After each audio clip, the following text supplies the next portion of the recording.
Au massacre abominable qui a eu lieu hier soir dans la bande de Gaza, plus précisément à Rafah, donc la ville où se massent plus d'1 million de Palestiniens qui ont fui les combats, les bombardements massifs du nord de la bande de Gaza. Ces Palestiniens sont allés se réfugier dans des zones que Israël prétendait être des zones sûres, qu'elle a désignées elle-même. Et hier, l'aviation israélienne a envoyé au moins 8 missiles sur les tentes des réfugiés, provoquant la mort d'au moins 45 personnes et 250 blessés.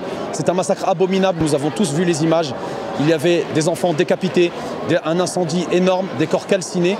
Et évidemment, c'est un massacre de plus, malheureusement, qui s'ajoute à tous les massacres dans la bande de Gaza. Il y a actuellement, il faut le savoir, au moins 60 à 70 000 personnes qui ont été tuées dans la bande de Gaza. Il y a 2 ou 3 jours seulement, un ministre du gouvernement israélien, ce gouvernement dirigé par Netanyahou, dirigé également par le ministre de la Défense israélien, Yoav Gallant, qui a également en son sein un ministre qui s'appelle Ben Gvir et qui ne cesse d'appeler au génocide des Palestiniens. Et je rappelle, Yoav Gallant a dit qu'à Gaza, il combattait des animaux humains. Il n'y a pas plus déshumanisant que ce gouvernement, et un ministre du gouvernement israélien a été invité en France et reçu par des officiels du gouvernement français. C'est une honte, alors même que la CPI va émettre des mandats d'arrêt contre des dirigeants israéliens. Nous ne pouvons faire comme si nous ne savions pas, nous ne pouvons faire comme si nous n'avions pas vu, car le gouvernement français et la France est complice de ce génocide.